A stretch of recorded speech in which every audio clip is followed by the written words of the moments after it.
এই যে দোকানদার ভাইয়া, আরে यार দোকানদার ভাইয়া তো গভীর ঘুমে ঘুমাচ্ছে। এই চোর দাঁড়া। আরে ভাইয়া তাড়াতাড়ি উঠো। আরে ছোট কখন আসলি তুই? এইসব ছাড়ো ভাইয়া, একটা ছেলে আমাদের দোকান থেকে চুরি করে ভাগলো। তুই কি দেখেছিস কোন দিকে গেছে? এই তো কেবল রোডের দিকে গেল। এখন চল তাড়াতাড়ি ওকে ধরে আনি। ওই যে ওই ছেলেটা নাকি? হ্যাঁ ভাইয়া এই ছেলেটাই ছিল।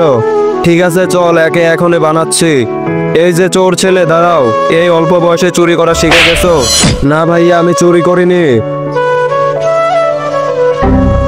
আরে দোকানওয়ালা ভাইয়া তো এখনো ঘুমাচ্ছে। যাই এই টাকাটা দোকানওয়ালা ভাইয়ের কাছে রেখে আসি। আমি টাকাটা কাউন্টারে রেখে এসেছিলাম।